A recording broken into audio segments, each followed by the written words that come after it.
I do when I wake up in the morning is I say a little prayer to ask God for guidance as I entrust everything to Him. And then I head downstairs, I drink a glass of water and a cup of coffee. And then I plan my day ahead on how to juggle housework, working at home, and how to take care of my child.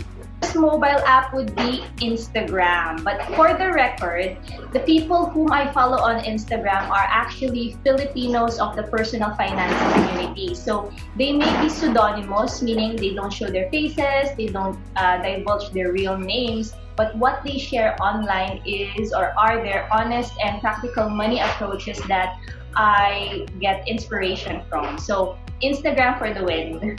Definitely integrity, because for me, once you possess integrity, passion and loyalty will follow it. And for me, kasi integrity is also one of my core principles which I abide by. Financial literacy ever since talaga. It all started when I was working in a bank as a sales associate. So my job description back then was to offer bank products to clients. So I had this particular client na I was offering the bank products to her. Tapos medyo lumilihis yung usapan namin. And I found myself fascinated when I was sharing what I knew. So then and there, I knew that I wanted to be a financial literacy advocate. The first one would be visionary, because I already know what I want to attain 3, 5, or 10 years from now. The second word would be ethical, kasi may times, or most of the time actually, I'm a bit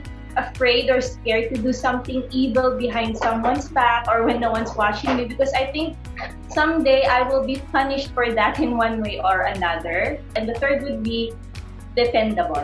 After talking to God through my morning devotional prayers, the first person I talked to today was none other than my husband. My husband is actually one of the best confidants I have. I share every financial goal I have with him. So guys, please choose your spouse wisely, because you have to be comfortable telling your financial goals to your partner. So if ever, in case you don't have plans in having a partner in the future, make sure you have healthy self-talks with yourself every day. I knew that I was making a difference in this world when people started messaging me saying that my investing and budgeting articles were a big help to them. And that was also the time when I saw my list of followers growing organically. It was back in college when I was offered to be the president of our religious organization of the religion I belong to. I was actually the secretary back then, but when they offered me to become the president, I was like, why me? Of all people, why me, diba? I don't possess leadership skills, and I'm not the most quote-unquote holy person you would meet. So parang I doubted myself back then. But after reflecting and feeling that conviction to do so, I finally agreed to be the president of the organization. And with God's help and grace, I finished my term smoothly as an accounting associate in an auditing firm.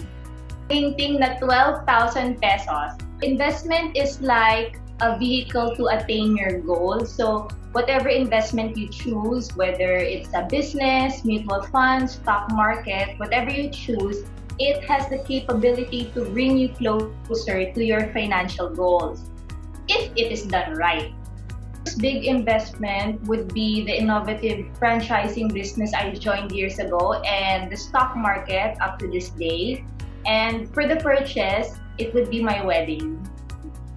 That is a myth, and we need to bust that myth. Kasi, we are very fortunate to be living in an era where investing can be done through our cell phones, and the initial capital only requires a small amount, diba? So we can actually invest for as low as 5,000 pesos, or even as low as 1,000 pesos. So in short, it doesn't take much to start investing. You start investing with a small amount that you're comfortable with, and then you try making a commitment to add to that small amount every week or every month. So when you do that regularly, kasi, throughout the years, you will get closer to your financial goals. Definitely travel or go somewhere outdoors where I can bring my son. Kasi during this pandemic, kasi the kids have suffered a lot by staying indoors. So I think it would be rewarding to let my son go outdoors for a change naman. Definitely the beach.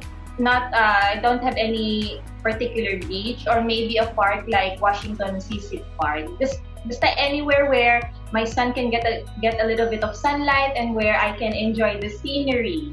My first advice would be that there is a misconception with the saying that the best time to invest was yesterday and the next best time to invest is today. While I think that saying is somehow true, I would rather say that the next best time to invest would be when you are ready. So, ano ba yung ibig sabihin ng ready ka na to invest? For me, you know that you are ready when you know or you've learned the concepts of investing, you've researched about the investment type you prefer, you already have established a emergency fund or a backup fund in case something bad happens, diba? And the fourth would be, you know or you're aware that you will be taking a risk when you invest. Second advice would be find accountability partners or someone who can track your financial goals with you, or someone who can remind you that parang, hey buddy, you have a financial goal to attain, no? So it would be a friend, a family member, a financial planner. If you don't have any accountability partners in your circle of friends, you can always find like-minded Filipinos online through the personal finance community. And I'm sure you can find a lot of accountability partners there. And my third and final advice would be make investing a habit.